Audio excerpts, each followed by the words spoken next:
We have the same example now, I think, but with the existence of a frictional force, but without the spring. I can add a spring, I can also add a frictional surface there. It is not more complicated. Just I need one more step and one more tear here. I need the work done by the frictional force, just like that. Just one more step. This is physics. There's no difficulties. Just add new term for any new thing or any new property in your system. I'll keep it, but because I'll lose everything.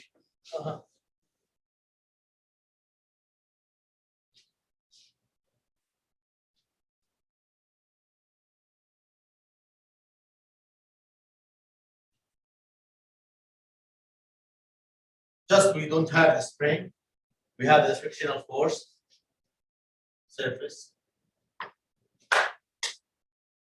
The altitude is 6 meters. There's a difference in the numerical values. The mass is 10, just multiplied by 2. So at point number 1, y is equal to 0. This is point number 2. The mass is 10. The velocity initially is equal to 0 meter per second. We have this surface. Then at this point, the surface is not smooth anymore. This is point number 2. This is point number 3. And this is point number 4. The object starts moving, sliding, come to this point before the tough surface, then to start moving and stop after 10 meters. Its velocity here after stopping, V4 equal to 0, just like the spring, but we have a frictional force now. Now the mechanical energy, we have the kinetic energy, we have the potential due gravity, we don't have any elastic potential, we don't need it. We have the work done by the frictional force. The work is done Fx, which is the distance, cosine theta, that's it. We need to do that again.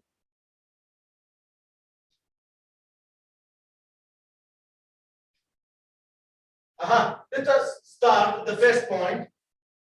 The mechanical energy is equal to the kinetic energy. It's 0 because the velocity is 0. I will not write it again and again, and you can do that. The kinetic energy, 0. This is the kinetic energy. Plus the potential energy due gravity. It is M, which is 10, multiplied by G, which is 9.8, multiplied by Y at that point, which is 6. How much the frictional force now? Or the frictional work? Nothing, 0. So my mechanical energy always is equal to this. How much is this? It is 588 joules. Point number 2. Yes, it is more simple, just like what we did before.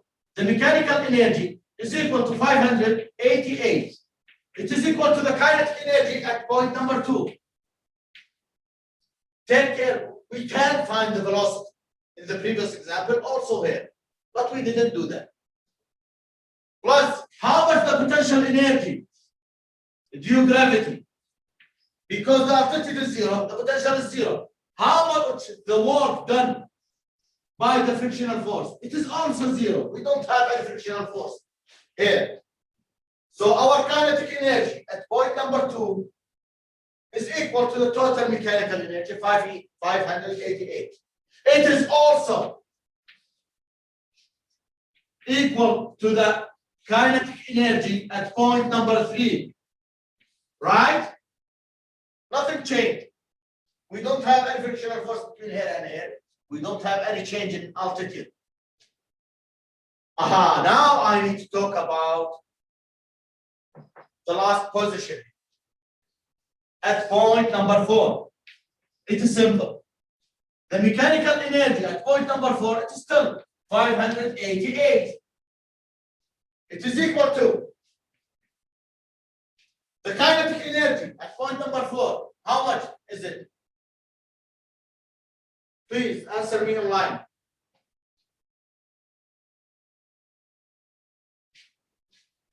I'm waiting. How much the kinetic energy at point number 4? Look at the velocity there.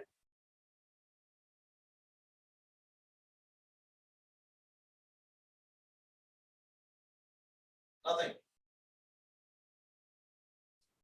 The velocity is 0. The kinetic energy will be 0. So the kinetic energy will be 0. So we have 0 kinetic energy. Plus, how much the potential energy? It is at altitude 0. So we have 0 altitude gravitational potential energy. What is the work done by the force? We have frictional force. This is the work done by frictional force. So the work done by the frictional force is equal to the total mechanical energy. It consumes everything. So the work done by the frictional force is equal to 588, which is equal to the force, frictional force, multiplied by x, multiplied by cosine theta. We know that.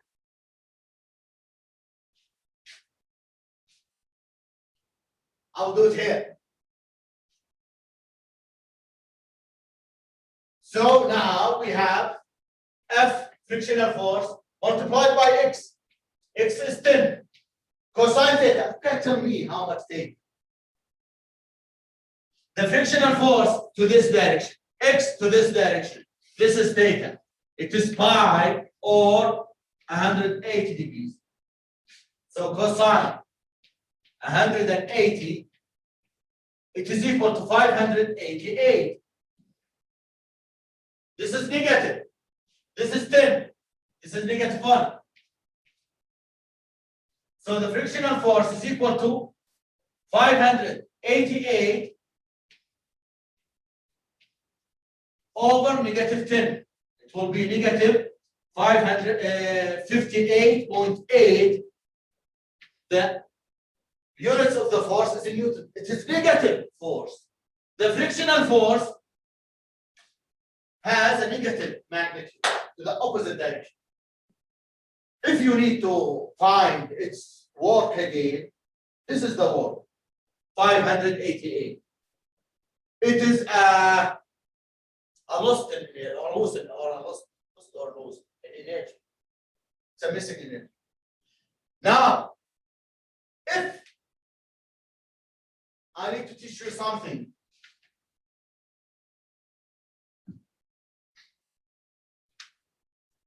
if we have two systems, this is the first system and this is the second system.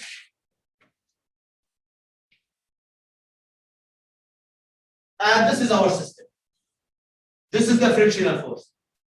Who can tell me how this frictional force will be observed by us? Maybe it will be a sound because the object moving on the surface. Maybe it is a heat. So it will be like a heat.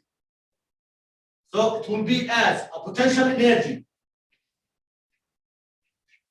as heat potential energy, or sound energy. Right?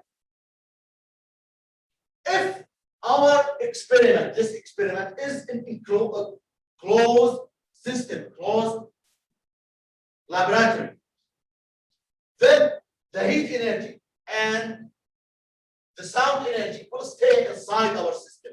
In this case, our system is closed. Okay? And it is conserved. because the heat will stay inside our system. The sound will stay inside. But if we do this experiment outside, then the heat will go outside and the sound will spread outside to the universe. Then our system will be non-conserved system. Okay? So the frictional force here will be just observed as a heat energy or sound energy or any other energy. Any question about this question? Example? What if I ask you to find the mu k, which is the friction coefficient? It's simple. As you see here, we find F, but we know it is equal to mu k multiplied by the normal force, which is equal to the mu k. The normal force is mg. We need to find the mu k. This is known. Mg known. We just need to find this. It will be equal, I think, to 0.6 unitless.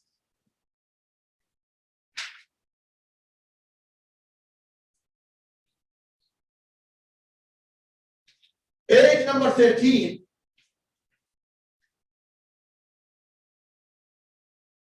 I talk about it, just the energy will convert from shape to shape. And this is another final simple example about this thing, which is the change in energy. If I asked you in the exam, I'll try to put this question. It is a good question. If we have elevator, this is elevator wheel. Initially, the elevator has a potential energy, which is the total mechanical energy due gravity, is equal, for example, 25,000 joules. Then this elevator fall down, free fall, and there is a spring, a huge spring. In you can see that in the YouTube or Google. And the elevator push the spring and then jump again. By its jump, when it's jump again, its kinetic energy will be, for example, 24,000 joules. It will not jump by the same, maybe also less than this. It will not jump by 25 joules, because when it falls to this direction, at this point before hitting the spring, it will be 25,000 joules kinetic energy. Kinetic energy before. But kinetic energy after will be less than 25,000. Maybe it is less than this. I got this in the example, but it will be less than this. I'm asking you, is our system conserve the energy? The answer is no, because we lost 1,000 joules. Where are these 1,000 joules? There will be a heat on the spring body. Maybe there is a sound. Can you understand that? After that, you can measure the temperature of that spring and you will find it is higher. It is hotter. You can do that. Use any spring and do it many times like this and measure its temperature to be warmer, not hotter. And that's it for today.